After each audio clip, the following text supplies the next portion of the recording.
Spain can't believe it. Princess Leonor stuns with 6 roses for her wedding rose. Spain waits. A royal wedding, steeped in tradition. Expectations set, eyes fixed. Then, a hush, a murmur. 6 roses appear where none were expected. And in that single gesture, Princess Leonor rewrites what a royal wedding means.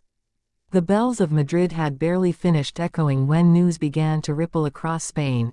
Princess Leonor, heir to the Spanish throne, had chosen to mark her wedding with 6 roses.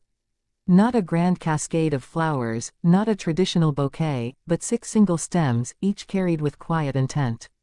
By the time she reached Copenhagen for the reception, the symbol had become the heartbeat of the story.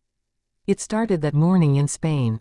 Outside the royal palace, crowds lined the streets, expecting the pageantry of a future queen's wedding.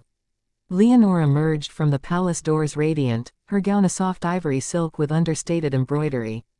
In her hands, not the usual extravagant arrangement but a simple clutch of 6 crimson roses tied with a thin ribbon of gold. Cameras flashed. Commentators hesitated. What did it mean? Hours later, as she arrived in Copenhagen for the continuation of the celebrations, speculation was running wild. Some said the roses represented her parents, King Felipe and Queen Letizia, her sister Sofia, and her 2 grandmothers. Others whispered of a centuries-old Spanish custom known only within the royal household. Whatever the truth, the choice had already captured the imagination of a nation. Inside the Danish palace where the reception was to be held, the air was heavy with anticipation. This was supposed to be a night of glittering diplomacy, the blending of 2 royal houses under one roof. Instead, it began with a quiet moment that would resonate far beyond the gilded walls. As Leonor and her new husband entered the hall, she paused, stepped to the side, and placed the 6 roses at the foot of a small, unmarked table draped in white linen. Only later would guests discover that the table bore photographs of both families' ancestors, a silent tribute to the lives that had shaped theirs. The gesture electrified the room. Queen Margrethe II of Denmark, known for her keen eye and deep respect for symbolism, watched closely. When she later approached Leonor, she took her hands and whispered something that made the young princess smile. No microphones caught the words, but the warmth of the exchange radiated across the hall. Guests who had expected a standard reception found themselves drawn into a story. Why 6 roses? Why here, at the start of the night? Each answer led to another question, and each question kept the crowd, and the millions watching, spellbound. The reception unfolded in layers. First came the traditional toasts, Margrethe welcoming the Spanish delegation, Leonor speaking in Danish and Spanish about the bond between their peoples. Then came the unexpected. A small string ensemble began playing a Spanish folk melody while Danish dancers wove through the hall, handing single roses to guests. Within minutes, every person in the room held a rose. It was as though Leonor's private gesture had blossomed into a collective experience. As the evening progressed, the symbolism deepened. The menu paired Spanish and Danish dishes course by course, chilled gazpacho served beside smoked salmon, lamb with rosemary next to Danish potatoes, Rioja poured alongside mead. Each table's centerpiece echoed the 6-rose theme, 6 candles encircling a small vase of crimson blooms. Even the seating plan reflected Leonor's touch. Families mingled with dignitaries, youth with elders, art with politics. At one point, Leonor slipped away from the head table to speak with a group of Spanish and Danish students. Invited to the reception, she handed each of them a single rose from a basket she carried herself. The moment was brief but powerful, a future queen kneeling slightly to meet the eyes of the generation she will one day serve. Meanwhile, back in Spain, televisions and social media buzzed with analysis. Journalists traced the 6-rose motif back through archives of royal history. Could it refer to the 6 values Leonor had spoken of in a recent speech: duty, honor, service, unity, compassion, and hope?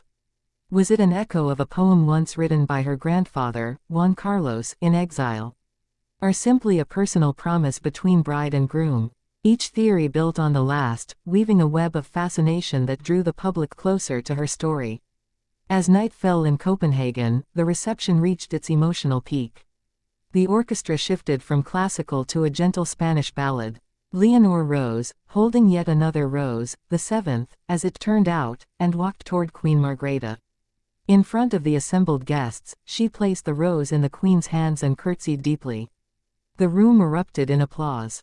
Margrethe, visibly moved, lifted the rose to her lips and whispered, "Talk, thank you." This act sparked another loop of curiosity. Was the seventh rose a sign of unity between the two royal houses? A personal gift to the Queen of Denmark? Or a quiet promise of continued friendship between nations? No one knew for sure, but the gesture sealed the evening's narrative, a wedding reception transformed into a living symbol. The rest of the night unfolded with a dreamlike quality. Candlelight flickered off gilded mirrors, Spanish guitar blended with Danish harp, and laughter rose from every table. Guests danced, some clutching their roses, others tucking them into lapels or hair.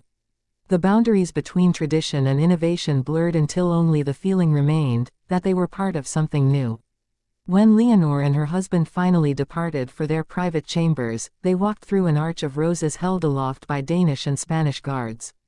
Outside, Copenhageners pressed against the palace gates, holding their own roses aloft, a spontaneous echo of what they had seen on screens. In Madrid, balconies filled with people waving crimson flowers under the night sky. By morning, the 6 roses had become an international headline.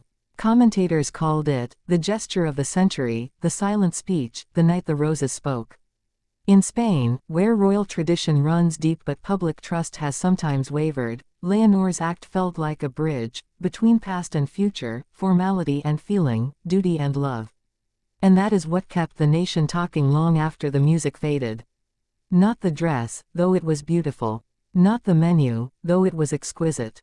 But 6 simple roses, carried by a young woman stepping into her role not only as a wife but as a symbol of renewal. In that choice lay a story of family tension reconciled, of love expressed through subtlety, of a monarchy willing to reinvent itself flower by flower. As the candles burned low and dawn broke over Copenhagen, one image lingered in the minds of all who had been there: Leonor, standing in the center of the hall, roses in hand, her eyes shining not with spectacle but with sincerity. Spain could hardly believe it. Copenhagen would never forget it. And Europe had just witnessed a new chapter of royalty written not in gold or marble, but in the quiet power of 6 crimson roses.